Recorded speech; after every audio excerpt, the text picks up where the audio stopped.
Okay, friends, I'm Hemant Agarwal, host and coordinator for webinar conducted by chshelpforum.com. This website is specifically relating to various issues that can be experienced in cooperative housing societies and will benefit both the managing committee as well as CHS members.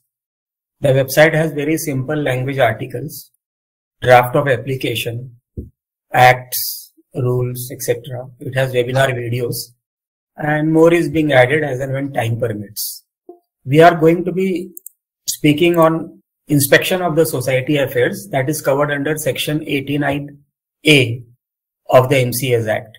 For your information, when you make this application under section 89A, you have to affix 100 rupees court stamp fee under rule 86 of the MCA's rules. I'll give you a 1-minute background on actually what is 89A.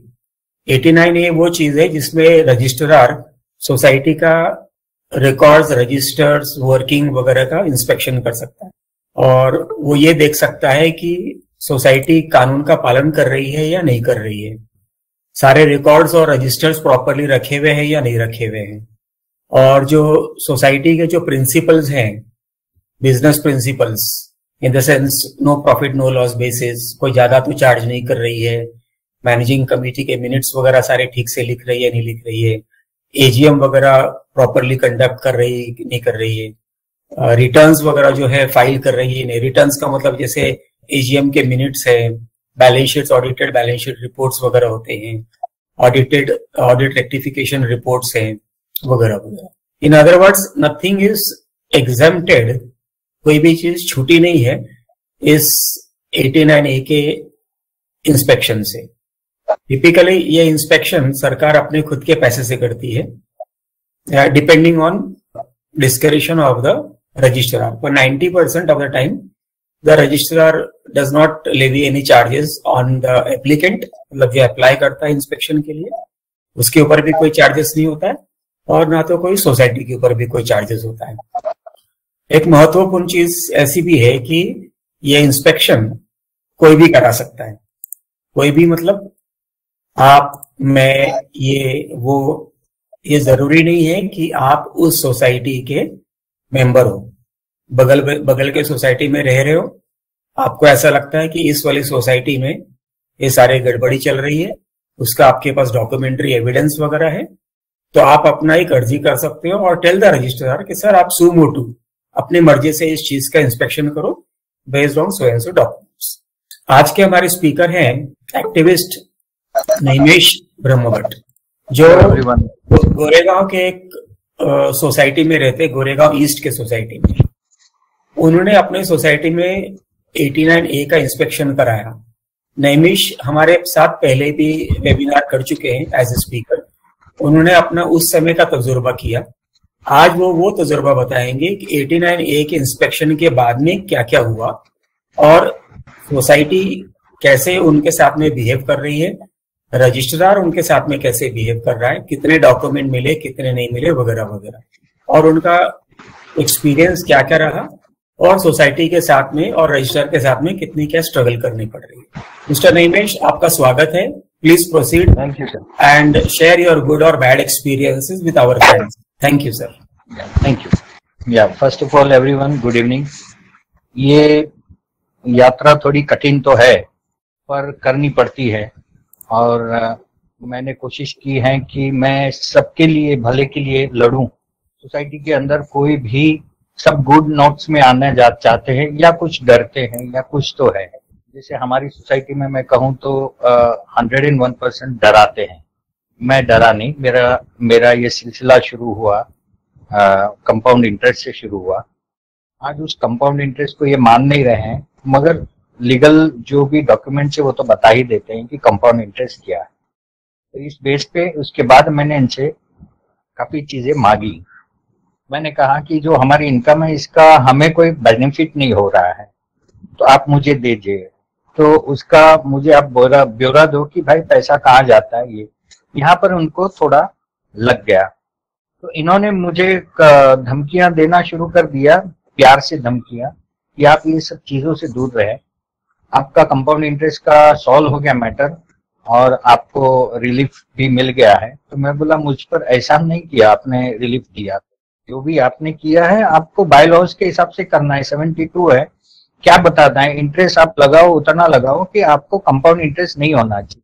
आप मुझे continuous hammer करते गए कि भाई आप ये पैसा देना ही पड़ेगा। आखिर में 1,19,000 उनको कम करना पड़ा। पेमेंट था 1,79,000।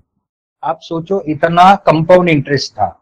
इसके बाद मैंने इनसे ये मांगा, हमारे मोबाइल टावर का इनकम है, कहा जाता है हर साल हमारी इनकम इतनी है, हम इतना पैसा देते हैं, तो आप मुझे दीजिए। तो बोला कि आप दूर रहो इस सब चीजों से। मैं बोला ये सोसाइटी किसी का अंडर नहीं है, मैं इसका मालिक हूँ, आप उसके मालिक हो, सब अपने मालिक है।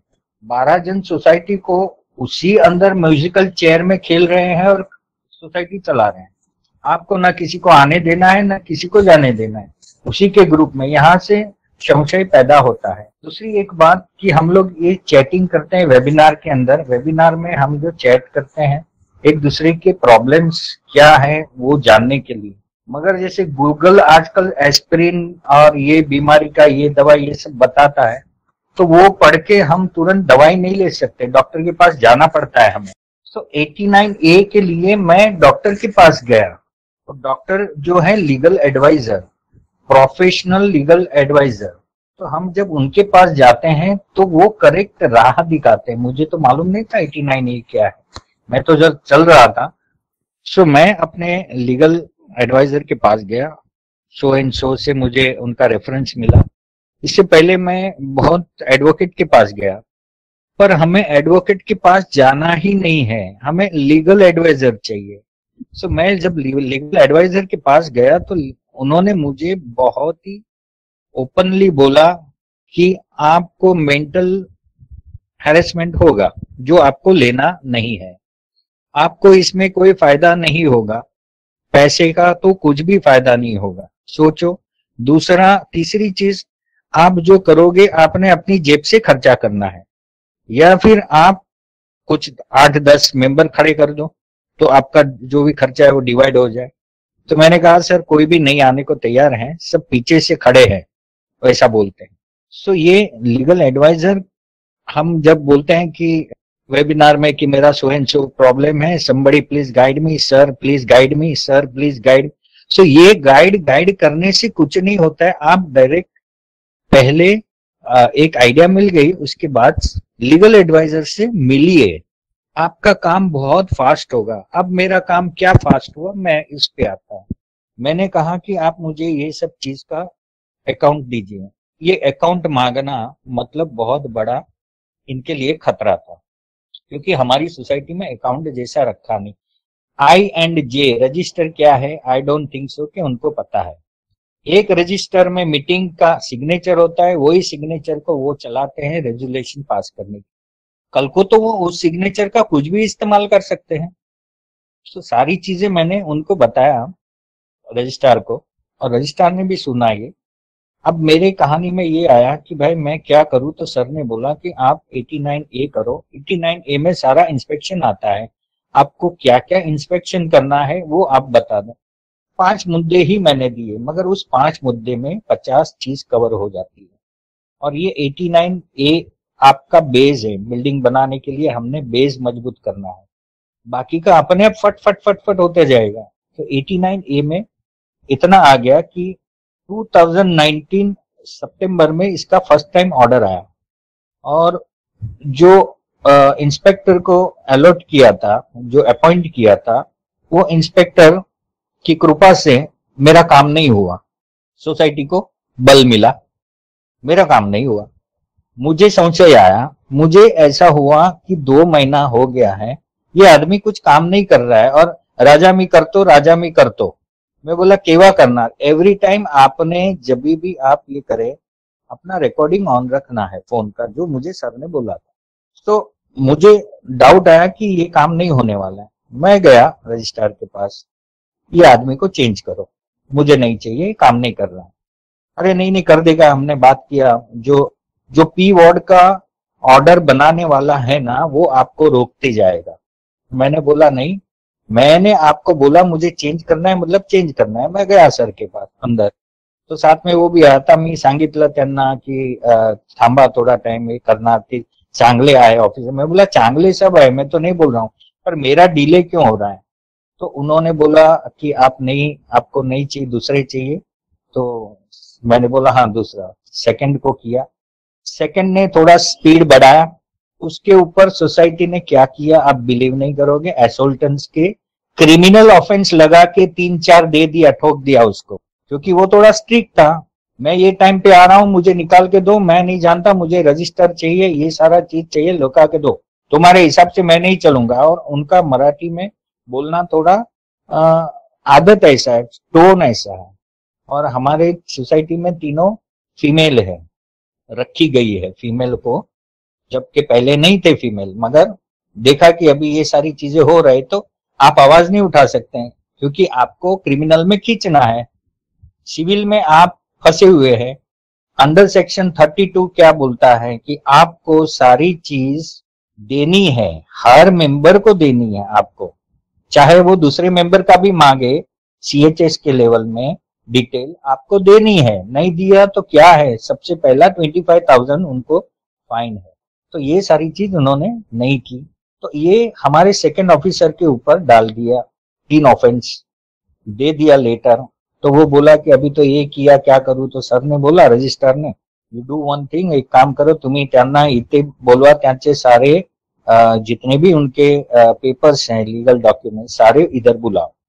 आप मानेंगे नहीं, अभी तक एक भी डॉक्यूमेंट रजिस्ट्रार को ऑर्डर के बावजूद दिए नहीं गए हैं. इसका मतलब क्या हो गया, 89A इतना पावरफुल है कि एक पन्ना खोलते ही समझ में आ जाता है कि इसके अंदर क्या गड़बड़ है. तो ये सारी चीजें इस हिसाब से हो रही है. आ गया कोविड आ गया, उसका बेनिफिट मिल गया इनको. फिर मैंने सब छोड़ दिया. मैं बोला अब तो कुछ होना नहीं, इनकी किस्मत ज्यादा अच्छी है, कितना भागना, इधर करो, ये करो, डॉक्यूमेंट बनाओ, इधर करना, सारा कुछ करना पड़ रहा है.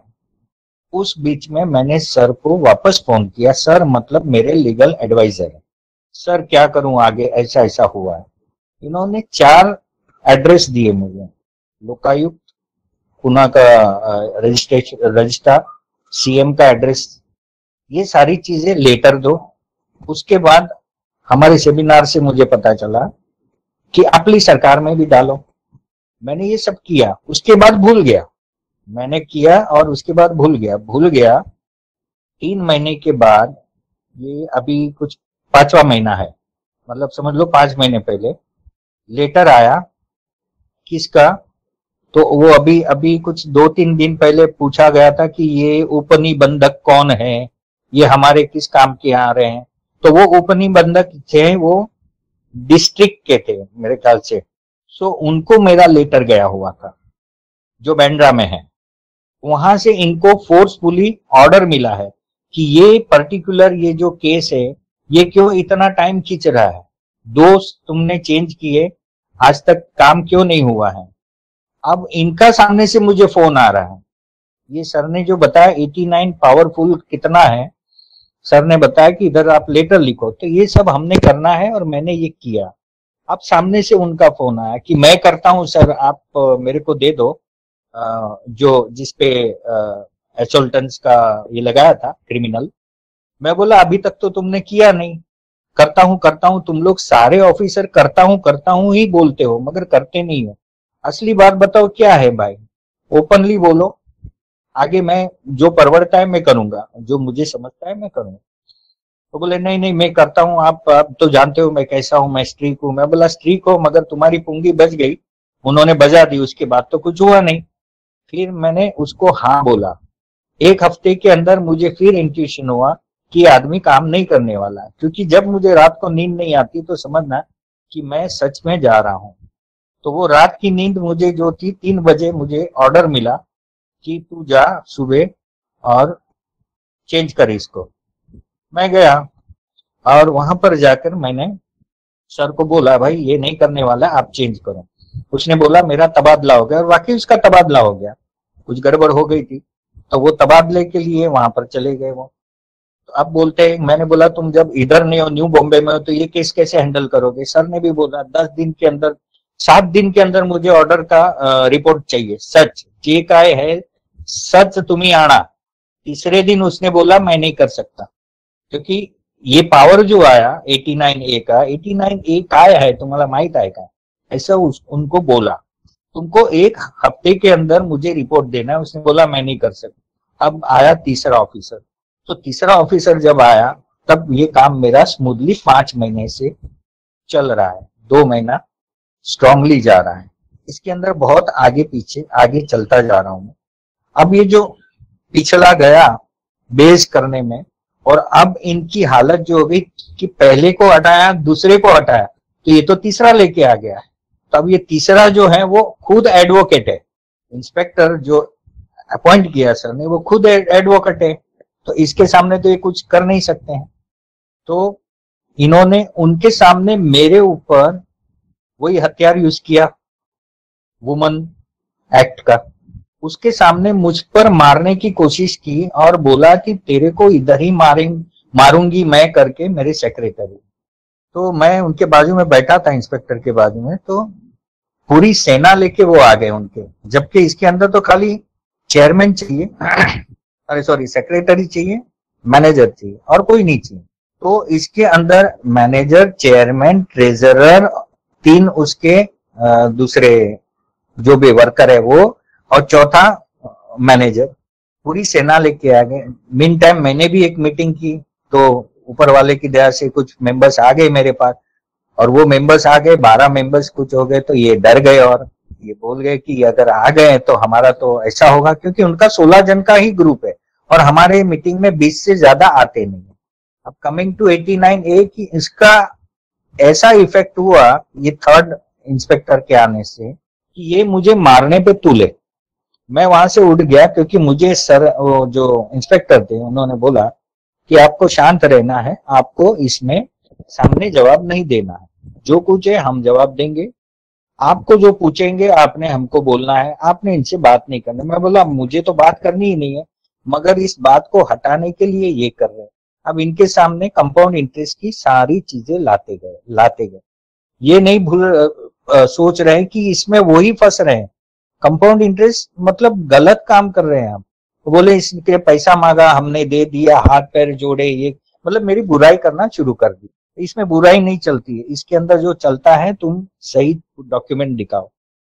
89A इतना पावरफुल है कि एक बार इसके अंदर सही, देखो सही इंस्पेक्टर मिलना, सर तो ऑर्डर कर देंगे, वो बहुत जरूरी है, क्योंकि आप तो जानते हो कि आज का दौर एनवलप का दौर है और इसमें हमें फाइट करना है। सर मतलब रजिस्ट्रार साहब ने क्या बोला, डीवाई ने, मैंने बोला सर इसके साथ दूसरा कुछ भी जो स्ट्रांग है मुझे वो लगाना है, क्योंकि इनका तलिए से मुझे साफ करना है, ऊपर सब गंदगी है, नीचे का पकड़ना है मेन।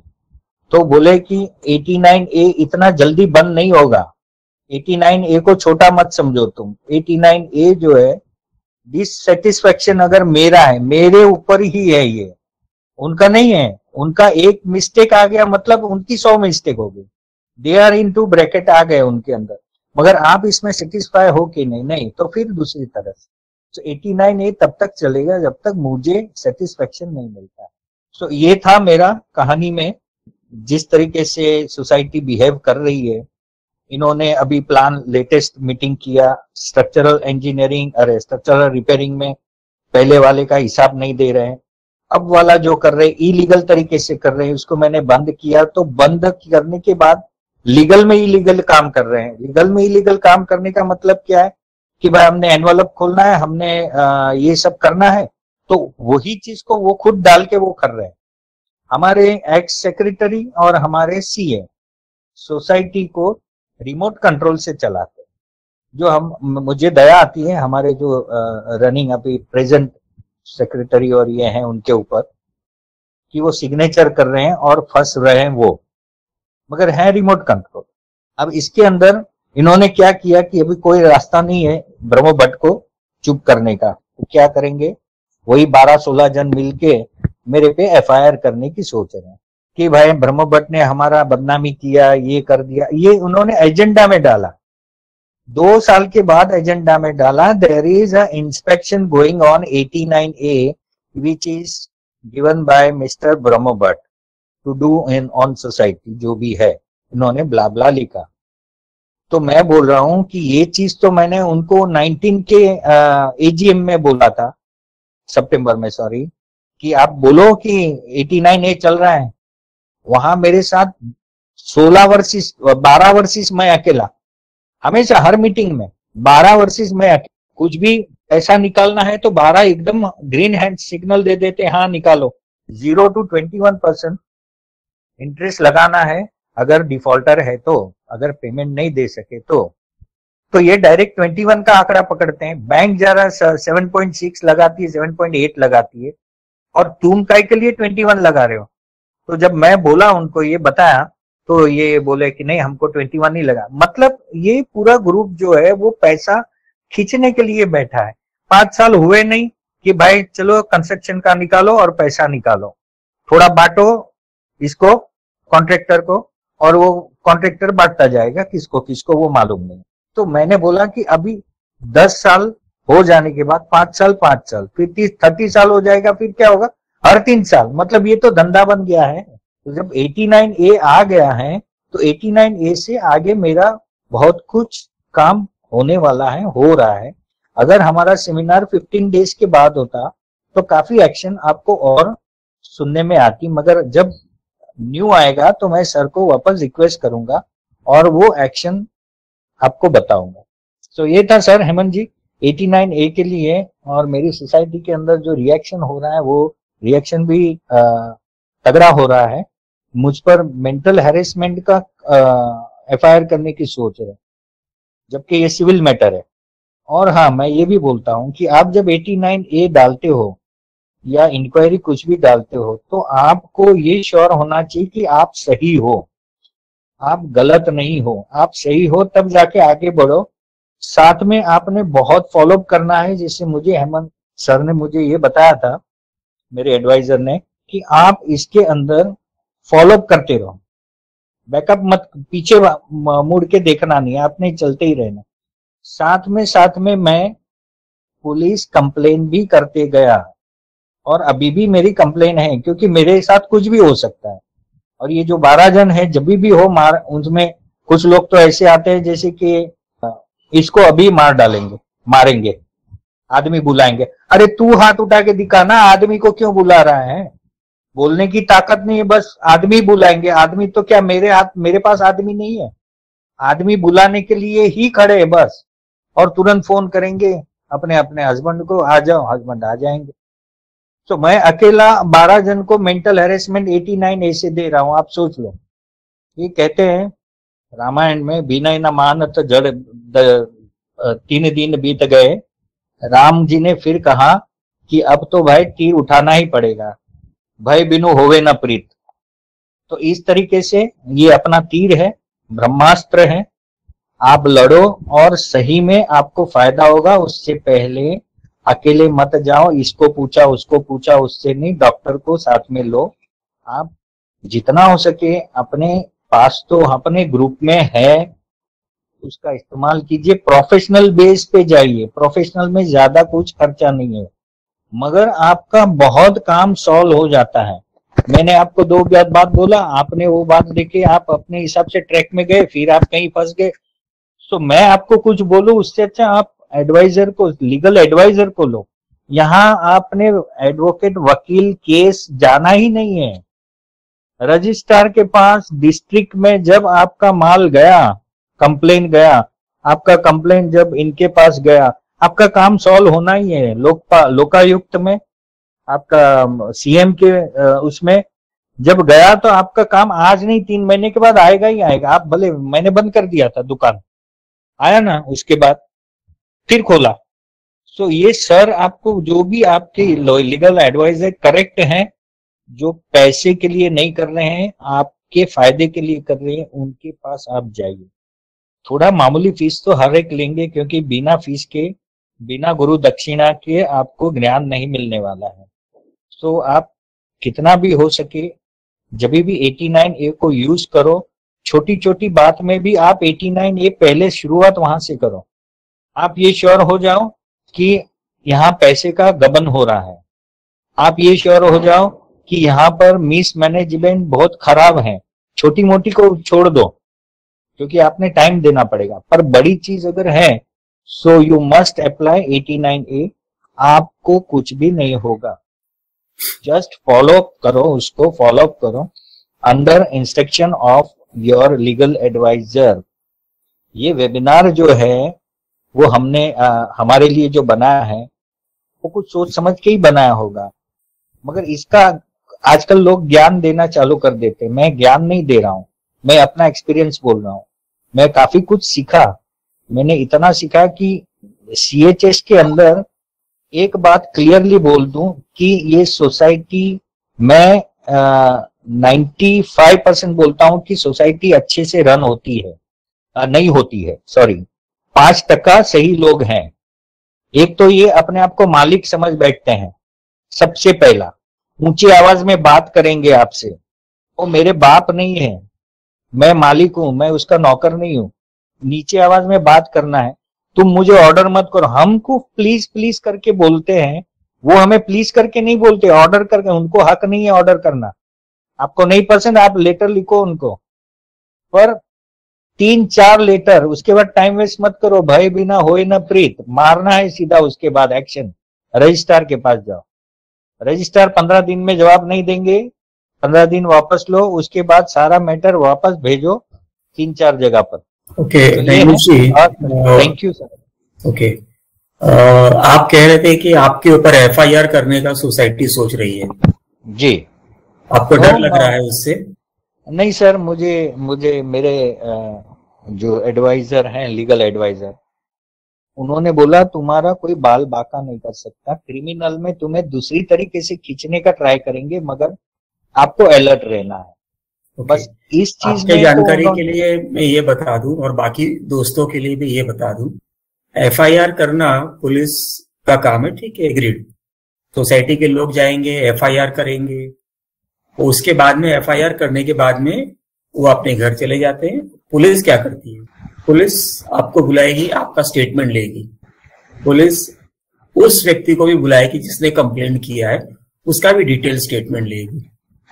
पुलिस उनको भी बुलाएगी जो कंप्लेनेंट बोलता है कि ये हमारे साक्षी है, विटनेस है, करेक्ट, सबका स्टेटमेंट लेगी और फिर पुलिस एनालाइज करती है। वो मैटर जाता है सीनियर PI के पास में, सीनियर पुलिस इंस्पेक्टर के पास में। वो जो इन्वेस्टिगेटिंग ऑफिसर है वो अपना डिसीजन नहीं लेता है, भले आपसे गलत बात करेगा, डराएगा, धमकाएगा वगैरह, जो फैक्ट है वही है। सबूत होना चाहिए ना हर चीज के लिए, करेक्ट। तो सीनियर देखता है कि इसमें कितनी सच्चाई है, कितना तथ्य है उसके अंदर, और इस पे आगे क्या कार्रवाई करना है। अगर वो बोलता है कि नहीं ये किरकोळ मामला है, छुट्टा पुट्टा मामला है, छोटा मोटा मिसलेनियस मैटर है, तो वो क्लोजर रिपोर्ट फाइल करने के लिए इन्वेस्टिगेटिंग ऑफिसर को बोल देगा आई हो। तो आपको ये बता दूं कि FIR फाइल करने के बावजूद भी घबराहट लगती है। मुझे बुलाया गया तो मुझे भी घबराहट लगेगी। मैं इतना तजुर्बेकार हूं ये सब चीजों में, फिर भी मुझे भी घबराहट लगेगी, क्योंकि अल्टीमेटली कैसा है कि पुलिस खाते के पास में अनलिमिटेड पावर है आज के दिन। वो उनको पास डिस्क्रिशनरी पावर है, मतलब वो चाहे वो सेक्शन लगा सकते हैं अपने हिसाब से, मैटर कोर्ट में जाएगा और कोर्ट में फैसला होता रहेगा। तो चलो ठीक है, क्लोजर रिपोर्ट फाइल नहीं भी किया पुलिस ने केस फाइल किया कोर्ट में। कोर्ट में जाने के बाद में ना तो पुलिस उस मैटर पे कुछ कर सकती है आगे चल के, ना तो सोसाइटी उस मैटर पे कुछ भी कर सकती है। एक बार कोर्ट में मैटर पहुंच गया तो हम उसे टिपिकली क्या बोलते हैं, सब जुडाइज हो गया मैटर, कि भाई अब जुडिशियल अथॉरिटी के पास में, अब वो जो भी फैसला करना है वो करना, ठीक है, कर दिया। अब वो केस तो 5 साल 10 साल भी चल सकता है ना। कोई भी क्रिमिनल केस एक महीना 2 महीने में नहीं होता है। ज्यादा से ज्यादा मजिस्ट्रेट कोर्ट का क्या बोलेगा कि भाई आप बेल ले लो, ठीक है, एक आध किसी को पहचान वाले को लेकर जाके बेल लेके आ जाओ, बात खत्म हो जाती है। लेकिन जब एक्चुअल सुनवाई होती है तो उस समय कंप्लेनेंट या उनके साथी 99% पीछे हट जाते हैं। करेक्ट, 99% पीछे हट जाते हैं। चलो यहाँ तक तो ये हो गया। साथ साथ में आपको ये भी जानकारी दिखा दूं कि अगर आप पर कंप्लेंट हुआ है तो आप भी काउंटर एफआईआर फाइल कर सकते हो जी। आप भी काउंटर एफआईआर फाइल कर सकते हो।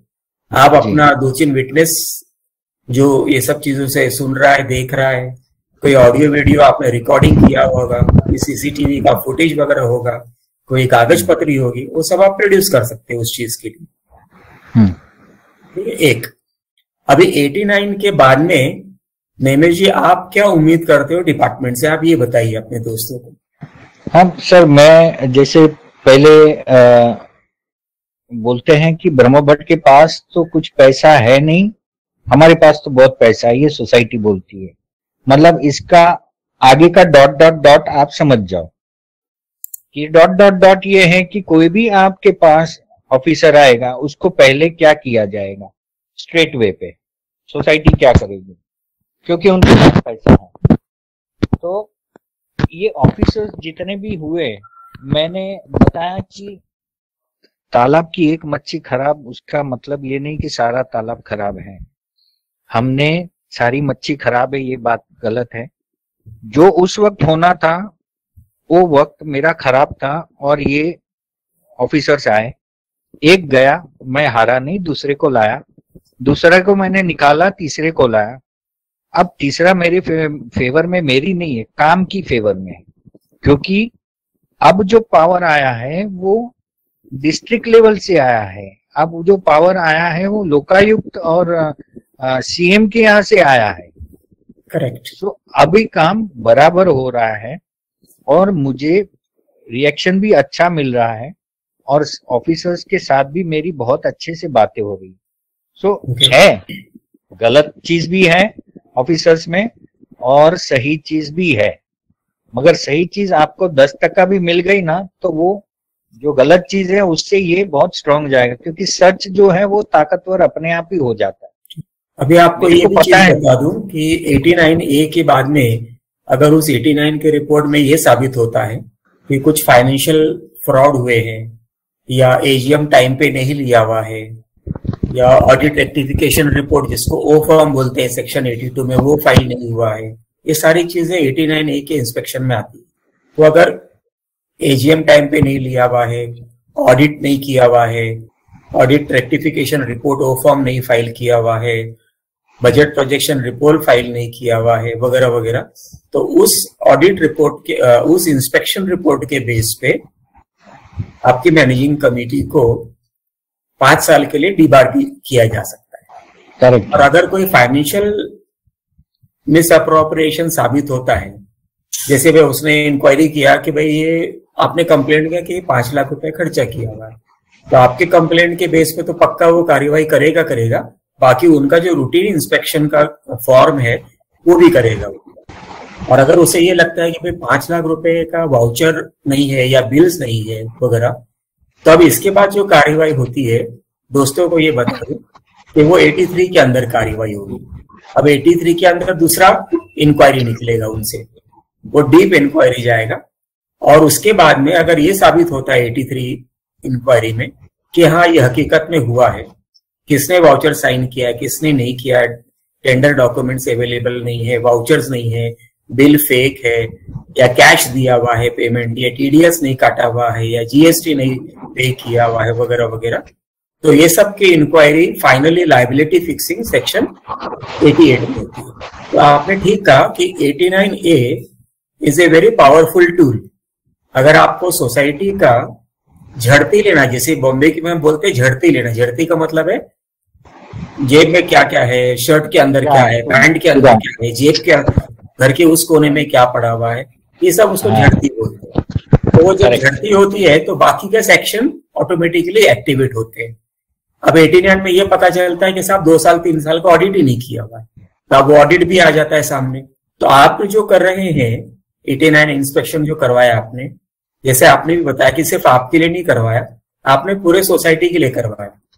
अब वो मैं ये भी नहीं कहूंगा कि आपने सोसाइटी के लिए करवाया, आपने कोशिश ये किया कि कानून कायदा के हिसाब से सोसाइटी चले, क्योंकि आप भी उस चीज के मेंबर हो उस चीज के।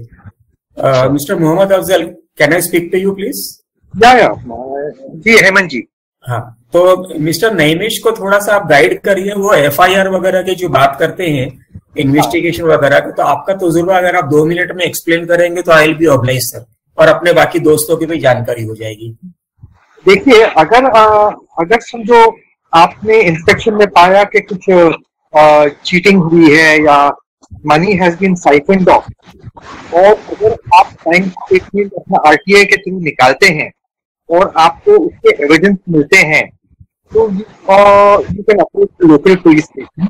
बट देखा गया है कि लोकल पुलिस स्टेशन, जैसे कि आप सबको मालूम है कि आनाकानी करती है, एफआईआर दर्ज करते हैं।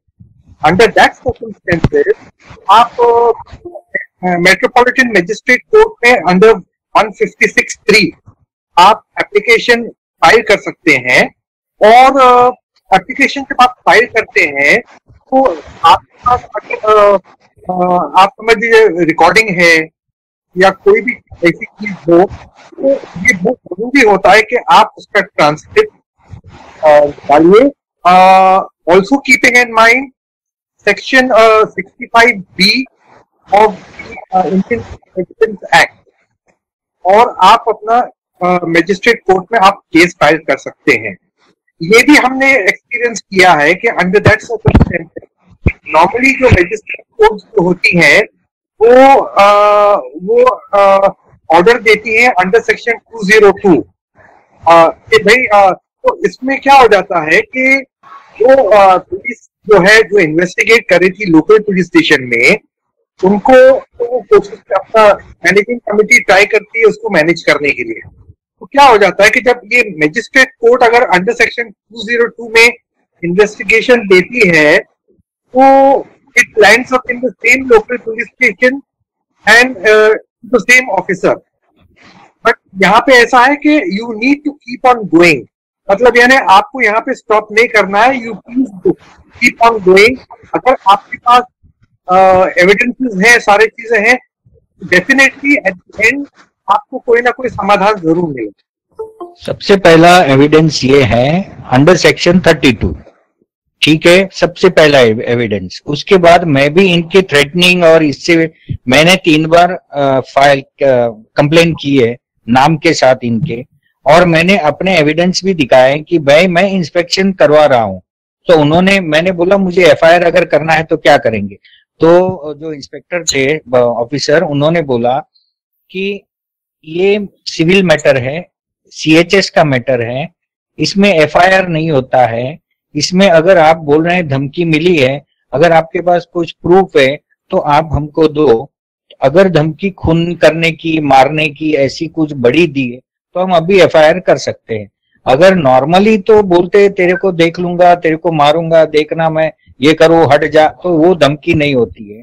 हाँ, मगर आप ये सारी चीजें रिकॉर्ड करके रखो, और आपकी फैमिली को भी बोलिए कि आपको जो भी प्रॉब्लम अगर कुछ होता है तो तुरंत 100 नंबर घुमाओ, या उसको रिकॉर्ड। आपका जो अभी कंप्लेन है वो हमारे पास है, वो बहुत बड़ा एविडेंस है हमारे पास। इसलिए मैं एवरी 3-4 मंथ्स में 6 मंथ्स में उसको वापस कंप्लेन देता हूँ। ओके, अभी कंप्लेन्स तो मेरी उनके पास पूरी है, 2 साल में मैंने 4 कंप्लेंट डाली है, मगर उन्होंने ये बोला कि इसमें हम कुछ एक्शन नहीं ले सकते।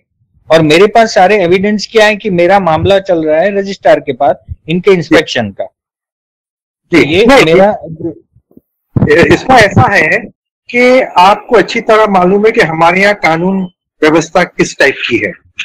बराबर, आप एफआईआर दर्ज करने जाते हैं तो आपका एफआईआर वो लेते नहीं। हाँ, very thin line between making a civil case into a criminal case and criminal case into a civil case. ये ऑफिसर्स लोग बहुत अच्छी तरीके से जानते हैं। मगर अगर आपको धमकी आती है और आप वो रिकॉर्डिंग आपके पास होती है और उस धमकी का आप ट्रांसक्रिप्ट निकाल के आप कोर्ट में पेश करेंगे तो डेफिनेटली अंडर 156(3) कुछ ना कुछ आपको ऑर्डर मिलेगा जिससे एफआईआर दर्ज की जाएगी। सर, मैं रजिस्ट्रार के पास सर गया तो मैंने उनको बताया कि मेरे खिलाफ ऐसा षड्यंत्र चल रहा है। तो बोले ये सिविल मैटर है, एफआईआर आपके ऊपर कैसे कर सकते हो, ये एफआईआर इसमें लगता ही नहीं है। सिवाय के ये मैटर को लेके बोले मेंटल हैरेसमेंट हो रहा है तो तुम उसके कागज दो ना, जो मांग रहे हैं वो दे दो। मेंटल हैरेसमेंट किस चीज का हो रहा है? नैमिष जी सर, अभी जो अफजल साहब ने बताया 156(3) सीआरपीसी के बारे में, वो ऐसा है उनका कहना कि आपने जितने भी अभी तक कंप्लेंट्स किए हुए हैं, पुलिस ने प्रोबेबली शायद उसे नॉन कॉग्निजेबल ऑफेंस करके एनसी जिसको कहते हैं वैसा वाला कंप्लेंट दर्ज किया होगा। लेकिन अगर आपके पास उसकी कॉपी है, बाकी एविडेंस है, तो आप प्राइवेट कंप्लेंट भी फाइल कर सकते हो लोकल मजिस्ट्रेट कोर्ट में। आपका कोर्ट जो गोरेगांव में रहते हो तो आपका कोर्ट पड़ेगा बोरीवली में। आप प्राइवेट कंप्लेंट दाखिल कर सकते हो, प्राइवेट क्रिमिनल कंप्लेंट अगेंस्ट वो जो भी व्यक्ति है जो आपको कुछ भी टेढ़ा मेढ़ा ये धमकी दे रहा है। कोर्ट डायरेक्ट करता है इन्वेस्टिगेट करने के लिए। इन्वेस्टिगेटिंग के बाद में किसी कारणवश पुलिस क्लोजर रिपोर्ट भी फाइल करती है, नेगेटिव रिपोर्ट भी फाइल करती है, तो भी आपके पास ऑप्शन है आर्ग्यूमेंट करके मजिस्ट्रेट के सामने अपने सबूत पेश करके केस आगे बढ़ाने का। केस बंद नहीं होएगा, ओके।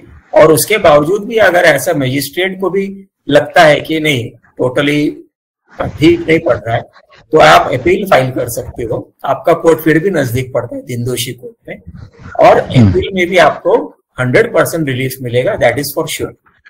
ठीक है, अभी हम 3-4 क्वेश्चंस आए हुए हैं चैट बॉक्स में। हाँ नितिन जी आप बोलिए। अभी नैमिष जी अभी जब ये प्रेजेंट कर रहे थे तभी उन्होंने सेक्शन 32 का जिक्र किया, सेक्शन 32 का।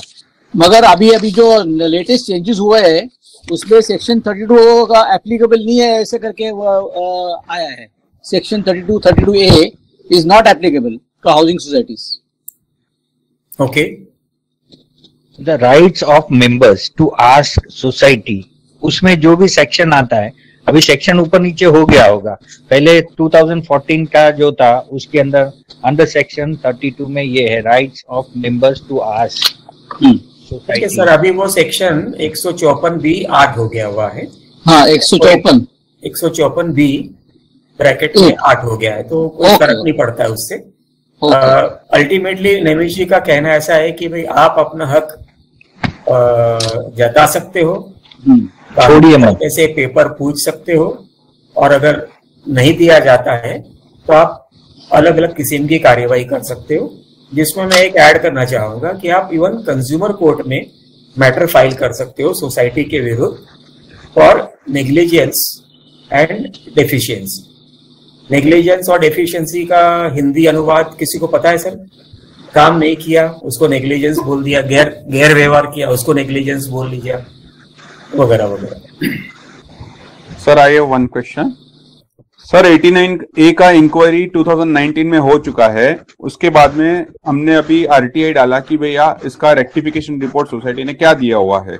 डिपार्टमेंट ने मुझे जवाब दिया कि रिपोर्ट रेडी है, आप 2 रुपया भर के, पर पेज का 2 रुपया भर के आप उसका कॉपी ले लीजिए।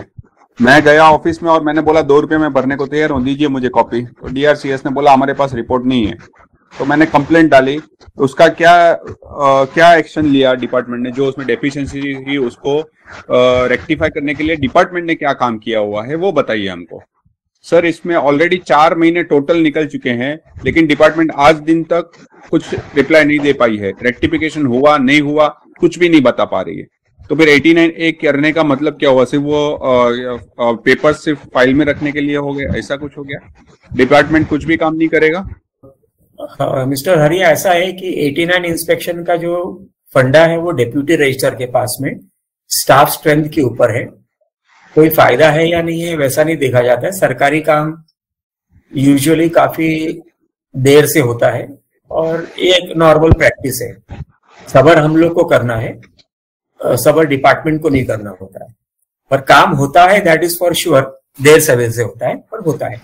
Mister Mohammed please go ahead with your. मैं एक बात, एक सेकंड सर, ये इन्होंने बोला 89A का फायदा क्या है, इतना हो गया है, तो मैं आपको बताऊं कि अगर रिपोर्ट बन रहा है तो उस वक्त आपको क्यों नहीं बुलाया?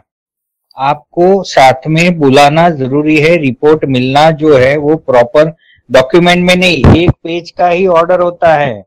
ये ऑर्डर में ऑर्डर का है सर, ऑर्डर मिल चुका है। ऑर्डर में लिखा गया है कि ये डेफिशिएंसी आपने मिनट सही नहीं लिखा है, आई रजिस्टर जे रजिस्टर सही नहीं लिखे हैं, तो हमने अभी पूछा कि डिपार्टमेंट ने उसके ऊपर क्या एक्शन किया, सोसाइटी के पास क्या एक्शन किया, ना आपने डिस्क्वालीफाई किया, कुछ भी नहीं किया है, ना आपने आईजे रजिस्टर देने का उनको कुछ आपने डायरेक्शन दिया, कुछ भी नहीं दिया है। तो हमने डिपार्टमेंट को यही पूछा, रेक्टिफिकेशन रिपोर्ट आपने क्या सोसाइटी से मंगाया है? हमने आरटीआई डाला, उन्होंने बोला हाँ हमारे पास रेडी है, रेक्टिफिकेशन रिपोर्ट रेडी है। जब भी हम लेने के लिए 2 रुपया भरने के लिए जब भी department DRCS T ward Mulund में गए तो उन्होंने बताया कि हमने ऐसे ही लिख दिया, हमारे पास एक्चुअली अवेलेबल नहीं है, हम सोसाइटी से मंगाते हैं। अभी हमारी सोसाइटी उसको रेक्टिफिकेशन रिपोर्ट नहीं दे रही। ये मैं आपको आपको जो ऑर्डर मिला है वो ऑर्डर जैसे मैंने 4 जगह डाला वैसे आप 4 जगह डालिए और आप उनको बोलिए कि आप नहीं करोगे तो इस तरह से सोसाइटी जो है वो हम लोगों को परेशान करती रहेगी, मिसयूज कर रही है। आप कुछ भी लेटर में लिखिए और ये कॉपी डालिए। 101% 3 महीने के अंदर उनको जाएगा लेटर, आपको नहीं आएगा, उनको जाएगा और उनको वो लेना ही पड़ेगा, जैसे मेरे केस में हुआ है। मिस्टर हरिया, आपने आरटीआई के अंदर आपको जवाब मांगा, आपको आरटीआई के अंदर ये बोला गया कि डॉक्यूमेंट रेडी, आप आकर लेकर जाओ। आपने ये बताया कि जब आप गए तो आपको मना कर दिया गया। आपको उसके ऊपर बाकी कुछ कार्यवाही करने की आवश्यकता नहीं है, उसके अपील डाल दो आरटीआई का। Got it? SIC state information commissioner के पास में ऑपोजिट मंत्रालय में उनका है, आप पोस्ट से 20 रुपए का स्टैंप लगा के आरटीआई अपील डाल दो। सेकंड अपील या फर्स्ट अपील पहले करना पड़ेगा कि डायरेक्ट सेकंड में जा सकता हूं मैं? डायरेक्ट। अभी तो आपको फर्स्ट अपील आपके DR साहब करेंगे, है ना। DR is the appellate authority. PIO जो होता है वो कोऑपरेटिव ऑफिसर डिपार्टमेंट का जो होता है, वो CO जिसको कहते हैं, वो तो PIO है। उसके ऊपर जो फर्स्ट एपेलेट अथॉरिटी है वो डिप्यूटी रजिस्ट्रार है, और सेकंड है SIC। आप सेक्शन 18 RTI में, सेक्शन 18 है या 19 है, आई एम श्योर, आप RTI में कंप्लेंट दाखिल करो SIC के पास में कि भाई ये जवाब आया हुआ है, मुझे बेवकूफ बनाया गया, झूठ बोला गया, इन पे कंप्लेंट पे कार्रवाई करो। तो आप अपील भी फाइल कर दो। मिस्टर मोबाइल, इसमें कुछ ऐड करना चाहेंगे आप? हाँ जी, ये जब आप कंप्लेन करते हैं under section 18 of the rights to information act 2005, तो आप ये समझ लीजिए कि उसमें इंफॉर्मेशन देने का प्रावधान नहीं है सेक्शन 18 में, बट डिसिप्लिनरी एक्शन अपना PIO के ऊपर हो सकता है। आप समझे? तो एक तरफ से आपको टेक्निकली स्पीकिंग, जब आपको एक पर्टिकुलर आपने RTI फाइल किया 30 डेज में, या अगर आप उन्होंने कोई भी RTI एप्लीकेशन को ट्रांसफर किया तो 5 डेज वो पकड़ के 30 या 35 डेज के अंदर अगर आपको इंफॉर्मेशन नहीं मिलती है तो technically don't wait, just go and file the first appeal. आप समझे? तो अपील का भी प्रोसेस है और कंप्लेन का भी प्रोसेस है। अच्छा, ये तो एक चीज रही। सेकंड चीज अपना हेमंत जी, मैं ये बताना चाहूंगा, इतने सालों से हम इस पर्टिकुलर फील्ड में है तो एक पर्सनल एक्सपीरियंस है। एक सजेशन में देना चाहूंगा लोगों की, अमूमन ऐसा होता है कि आप देखिए कि एक्ट भी है आपके पास और कौन से डिपार्टमेंट में कंप्लेन करना है वो भी प्रावधान आपके पास है, मगर अक्सर मैंने ये देखा है कि जो एप्लीकेंट या जो एग्रीड पर्सन जब मैनेजिंग कमेटी को अप्रोच करता है तो बहुत एरोगेंट तरीके से अप्रोच करता है। What people need to understand is, it needs to be very firm. अपने स्टैंड से आपको हटना नहीं है, मगर you have to be very polite and you have to be, आप अपने बॉडी लैंग्वेज को अच्छे तरीके से मैनेज करिए। बिकॉज क्या होता है, अक्सर ये पाया जाता है कि managing committee is going to go all out ताकि आप करके और आप गलत कदम उठाएं। तो जब आप होते हैं तो आप आधा बैटल वहीं पे हार जाते हैं। तो मेरा सजेशन है किसी भी लोग में तो एग्रीड है, when they approach the managing committee, be very polite, be very calm, and please check your body language. I mean, that is halfway of getting you at success. Okay. We have got कोई एक किसी को पूछना है एक question और, तो वो पूछ लेंगे, फिर हम लोग नेक्स्ट टॉपिक लेते हैं। सत्यनारायण क्वेश्चन। हाँ जी, नहीं, नैमिष जी ने कहा कि under section 32, now it is 154B8, इसमें सारे डॉक्यूमेंट्स देने जरूरी है करके, तो ये कौन से ग्राउंड पे इन्होंने कहा कि सारे डॉक्यूमेंट्स लिए जा सकते हैं करके, जबकि 154B8 में तो कुछ लिखा हुआ है कि इतने डॉक्यूमेंट्स देने चाहिए करके? तो कुछ क्लैरिटी मिलेगी इस पॉइंट पर? ओके मिस्टर सत्यनारायण, ऐसा है कि जब आप 89A का इंस्पेक्शन करवाते हो तो आप अपनी मर्जी से जितने भी कंप्लेंट पॉइंट्स हैं आपके पास सबूत होना है उस चीज का, ये जरूरी नहीं है। आपको ऐसा लगता है कि आपकी सोसाइटी में ये 10 पॉइंट की खामियां हैं, गलतियां हैं, डेफिशिएंसी है वगैरह वगैरह, आप अपने कंप्लेंट एप्लीकेशन में डाल दीजिए। जो इंस्पेक्टर आता है इंस्पेक्ट करने के लिए, उसका काम है रिलेवेंट डॉक्यूमेंट्स पिकअप करना बेस्ड ऑन योर कंप्लेंट, और वो डॉक्यूमेंट्स जब इंक्वायरी ऑफिसर इंस्पेक्शन ऑफिसर के पास में आता है तो वो inspection officer is what is called as deemed public servant, deemed public servant under section 21 Indian penal code के हिसाब से। इसका मतलब है अगर वो डीम्ड पब्लिक सर्वेंट हो जाता है तो आप उसके पास आरटीआई एप्लीकेशन भी फाइल कर सकते हो, और जो भी डॉक्यूमेंट्स उसने जमा किए हुए हैं उसकी कॉपी आप ले सकते हो। तो ये जरूरी नहीं है कि 154B8 में जो लिखा हुआ है वही मिलेगा आपको, ये एक दूसरा वाया मीडिया है हर डॉक्यूमेंट को निकालने का। जब आप 89A का एप्लीकेशन ड्राफ्ट करते हो तो ये आपकी कलाबाजी होनी चाहिए कि इस चीज को हम कैसे एक्टिवेट करें आगे जाके। ये डॉक्यूमेंट तो मिलने वाला नहीं है मुझे 154B8 में, तो मैं ये इंस्पेक्शन लगवाता हूँ, डॉक्यूमेंट रिकॉर्ड पे आएंगे, क्योंकि डिप्यूटी रजिस्ट्रार DR उसी इंस्पेक्शन के बेस पे या तो 83 लगाएगा, या तो 83 करवाएगा, या तो 75 करवाएगा, या तो 88 करवाएगा, और उस पर कार्रवाई करेगा। जैसे ही वो डॉक्यूमेंट DR साहब के ऑफिस में पहुंचते हैं वो पब्लिक डॉक्यूमेंट हो जाता है, और आप अपना RTI से अपना फंडा करके सारा कुछ निकाल सकते हो। Mister Nemish is not a professional, तो थोड़ा सा 5-10% की बातों में ऊपर नीचे हो सकता है। आप ही मेरी तरह सब साधारण व्यक्ति है, छोटी मोटी गलती है तो वो एडजस्ट करके समझ लीजिए sir. Okay miss Jyoti, we will take up one last question. हाँ सर जी, मैं एक्चुअली नवी मुंबई में हूँ और CBD में ज्वाइंट रजिस्ट्री है। मुझे जानना है कि ज्वाइंट रजिस्ट्री के ऊपर जब डिप्टी रजिस्टर कहाँ पे मुझे मिलेंगे, मतलब मुझे ज्यादा नॉलेज नहीं है, क्योंकि मैं कोऑपरेटिव सोसाइटी से परेशान होकर ज्वाइंट रजिस्ट्री को कंप्लेंट किया, और ज्वाइंट रजिस्ट्री से अभी मैं ऑर्डर के लिए उनको फॉलो ही कर रही हूँ every 15 days. So I apply, अभी नाउ मैं उनका भी कंप्लेंट पे CM साहब को लेटर लिखने वाली, मतलब कंप्लेंट नहीं, मैं बताना चाहती हूँ कि सर ऐसा सिस्टम वर्क करता है कि जहाँ कमेटी मेंबर काम नहीं करते तो हम ज्वाइंट रजिस्ट्री के पास जाते हैं, और ज्वाइंट रजिस्ट्री वो सिस्टम फॉलो नहीं करते तो आपके पास आ रहे हैं क्या? और मुझे डिप्टी रजिस्टर कहाँ मिलेंगे? मतलब वो तो आपको एक कोऑपरेटिव डिपार्टमेंट का वेबसाइट है, उस डालिए वेबसाइट ऑफ कोऑपरेटिव डिपार्टमेंट, उनके उस चीज के अंदर आपको बॉम्बे के, पूना के, बाकी जिला के सारे डिटेल्स वगैरह उसमें मिल जाएंगे।